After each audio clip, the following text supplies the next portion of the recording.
বিসমিল্লাহির রহমানির রহিম। প্রিয় দেশবাসী, আসসালামু আলাইকুম। ব্যক্তি, পরিবার এবং সমাজ জীবনকে সুন্দর, পরিশুদ্ধ, সংযমী করে গড়ার শিক্ষা গ্রহণের মধ্য দিয়ে মাসব্যাপী সিয়াম সাধনার পর এলো পবিত্র ঈদ উল ফিতর। ঈদ উল ফিতর উপলক্ষে আমি বাংলাদেশ সহ বিশ্বের সকল মুসলমানকে জানাই আন্তরিক শুভেচ্ছা। ঈদ মোবারক। প্রিয় দেশবাসী, এবছর এমন এক সময়ে ঈদ উল ফিতর উদযাপিত হতে যাচ্ছে যখন দেশে চলছে নীরব দুর্ভিক্ষ পরিস্থিতি। এরপরও দুর্ভিক্ষ পরিস্থিতি অস্বীকার করে মরার উপর খাড়ার ঘায়ের মতন দামি সরকারের নেতাকর্মীদের মিথ্যাচার আর বাচালতা অব্যাহত রয়েছে। অথচ দেশের বিভিন্ন শ্রেণী পেশা তথা প্রতিটি কৃষক, শ্রমিক, মজুর, স্বল্প আয়ের কিংবা নিম্ন মধ্যবিত্ত পরিবার, এমনকি অনেক মধ্যবিত্ত পরিবারেও চলছে তীব্র অর্থনৈতিক টানাপোড়েন। এমনকি দামি সরকার নিয়ন্ত্রিত কোনো কোনো প্রতিষ্ঠান পর্যন্ত পরিসংখ্যান তুলে ধরে বলতে বাধ্য হচ্ছে যে দেশের কোটি কোটি পরিবারকে প্রতি মাসে ঋণ করে সংসার চালাতে হচ্ছে।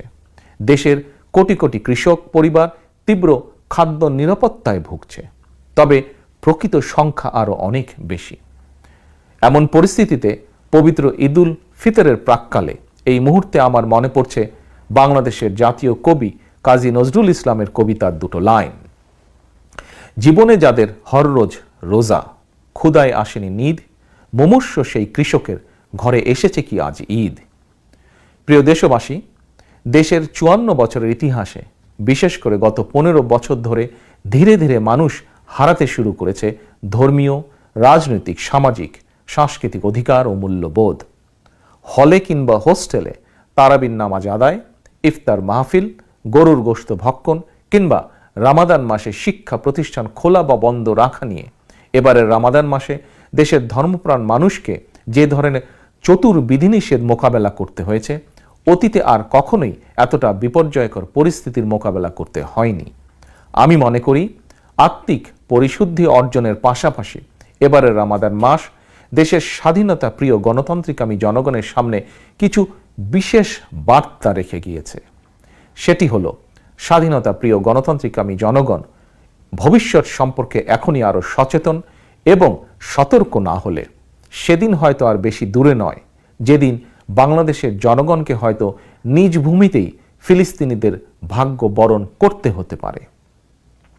প্রিয় দেশবাসী, সম্প্রতি সশস্ত্র গোষ্ঠী কুকিচিন ২-৩ দিনের হামলায় কয়েকটি ব্যাংকে, বাজারে হামলা চালিয়েছে, অপহরণ করেছে, পুলিশ স্টেশনে হামলা চালিয়েছে, পুলিশের অস্ত্র কেড়ে নিয়েছে।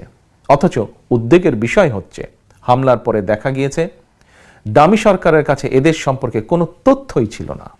দামি সরকারের দামি পররাষ্ট্রমন্ত্রী বলেছে এই হামলার সঙ্গে পার্শ্ববর্তী রাষ্ট্রের সন্ত্রাসীরা জড়িত।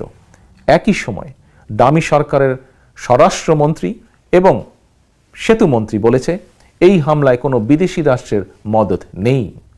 জনগণের কাছে যদিও দামি সরকারের মন্ত্রীদের কথাবার্তার তেমন কোনো গুরুত্বই নেই, কারণ দামি সরকারের নাটাই অবশ্যই তো তাদের হাতে নেই। তবে বান্দরবনের হামলার পর কুকিচিন প্রসঙ্গে সেনাপ্রধানের মন্তব্য জনগণের জন্য উদ্বেগের কারণ। কুকিচিন প্রসঙ্গে সেনাপ্রধান মন্তব্য করে বলেছেন, আমরা তাদেরকে বিশ্বাস করেছিলাম। সেনাপ্রধানের এই মন্তব্যে প্রমাণিত হয়েছে যে এই সশস্ত্র গোষ্ঠী দাবি দেওয়া এবং কার্যক্রম দেশের সার্বভৌমত্বকে হুমকির মুখে ফেলে দিয়েছে। তাদের সম্পর্কে, তাদের শক্তিমত্তা এবং পরিকল্পনা সম্পর্কে সেনাবাহিনীর কাছে কিংবা অন্য কোনো বাহিনীর কাছে কোনো গোয়েন্দা তথ্যই ছিল না। প্রিয় দেশবাসী, এখানেই দেশ এবং জনগণের ভয় কিংবা আশঙ্কা। কুকিচিনের হামলার পর দেখা যায় বক্তব্যে বা মন্তব্যে দামি সরকারের মন্ত্রীরা বেসামাল, বেখবর আইন শৃঙ্খলা বাহিনী, এমনকি সেনাবাহিনীও। কেন এই উদাসীনতা? এর কারণ একজন মাত্র ব্যক্তির অবৈধ ক্ষমতা লিপ্সা মেটাতে, অবৈধ সুযোগ সুবিধা কিংবা পদ পদবীর লোভ দেখিয়ে দেশের প্রতিটি প্রতিষ্ঠানকে অকার্যকর করে রাখা হয়েছে। দেশের আইন বিভাগ, শাসন বিভাগ, বিচার বিভাগ, আইন শৃঙ্খলা বাহিনী, এমনকি সেনাবাহিনীও।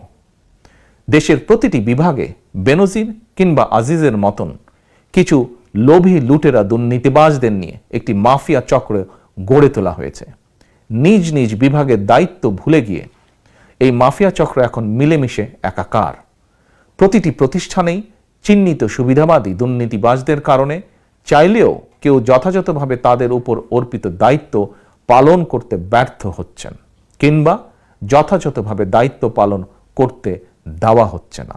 প্রিয় দেশবাসী, ইচ্ছে করলে দেশের সেনাবাহিনী কিংবা অন্য বাহিনীগুলো কোকিচিন সম্পর্কে গোয়েন্দা তথ্য জোগাড় করতে পারবে না।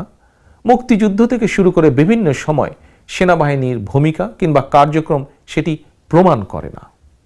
ট্রাফিক কন্ট্রোল কিংবা ভোটের কেন্দ্র পাহারা দেওয়া নয়, বরং সেনাবাহিনীর প্রধান কাজ রাষ্ট্রের স্বাধীনতা সার্বভৌমত্ব রক্ষায় চূড়ান্ত ভূমিকা রাখা। দেশের জনগণ সেনাবাহিনীকে আপন মর্যাদায় দেখতে চায়। অবশ্যই বাংলাদেশের সেনাবাহিনীর সেই সক্ষমতাও রয়েছে। বর্তমানে যেখানে প্রত্যক্ষ এবং পরোক্ষভাবে দেশের স্বাধীনতা সার্বভৌমত্বের উপর হামলা চলছে, এমন সংকটময় মুহূর্তে দেশের সীমান্ত জুড়ে সেনাবাহিনী মোতায়েনের কোনোই বিকল্প নেই। অরক্ষিত সীমান্তে সেনাবাহিনী নাকি যৌথ বাহিনী, এভাবে তালগোল পাকানোর পিছে সেনাবাহিনীকে মূল দায়িত্ব থেকে সরিয়ে রাখার অপকৌশল বলেই মনে করে স্বাধীনতা প্রিয় জনগণ। প্রিয় দেশবাসী, ঈদ উল ফিতরের এই মহামিলনের প্রাক্কালে আমি ধর্ম বর্ণ নির্বিশেষে স্বাধীনতা প্রিয় প্রতিটি বাংলাদেশি নাগরিককে সতর্ক করে দিয়ে বলতে চাই, পরাধীনতার কালো মেঘ ছেয়ে ফেলেছে বাংলাদেশের আকাশ। কেন বাংলাদেশের সীমান্ত অরক্ষিত? বিএসএফ কেন প্রায় প্রতিনিয়ত সীমান্তে বাংলাদেশি নাগরিককে পাখির মতন গুলি করে হত্যা করছে? বাংলাদেশের ডামি সরকার কেন সীমান্ত হত্যাকাণ্ডের প্রতিবাদ করছে না বা করার সাহস পর্যন্ত রাখছে না? কেন প্রতিদিন বাংলাদেশের ভূখণ্ডে রোহিঙ্গা জনগোষ্ঠীর সংখ্যা বেড়েই চলেছে? কেন একজন রোহিঙ্গা নাগরিককেও তাদের নিজেদের জন্মভূমি মিয়ানমারে ফেরত পাঠাতে ব্যর্থ হচ্ছে এই ডামি সরকার? অথচ গৃহযুদ্ধ কবলিত মিয়ানমারে যুদ্ধরত জান্তা সেনারা কিভাবে বাংলাদেশের ভূখণ্ডে যখন তখন ঢুকছে, আবার যথারীতি মিয়ানমারে ফেরত যাচ্ছে? তবে কি প্রিয় দেশবাসী, বাংলাদেশ কারো যুদ্ধ করিডোর হিসেবে ব্যবহৃত হচ্ছে? সম্মান এবং মর্যাদা নিয়ে স্বাধীন দেশের স্বাধীনভাবে বাঁচতে চাইলে আবারও ৭১ সালের মতন ঐক্যবদ্ধ হওয়ার কোনোই বিকল্প নেই।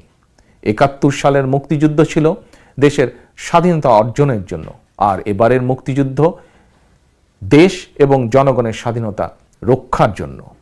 কারণ ক্ষমতালোভী ফ্যাসিস্ট হাসিনা এবং আওয়ামী লীগের হাতে দেশ এবং জনগণ নিরাপদ নয়। নিরাপদ নয় দেশের স্বাধীনতা সার্বভৌমত্ব।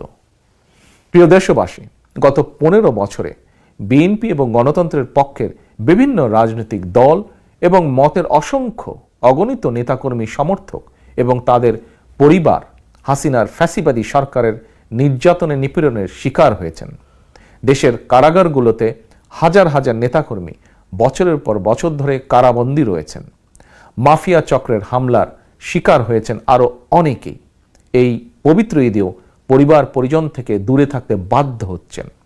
আমি তাদের প্রত্যেকের প্রতি, তাদের পরিবারের সকল সদস্য এবং স্বজনদের প্রতি জানাই পবিত্র ঈদ উল ফিতরের বিশেষ শুভেচ্ছা।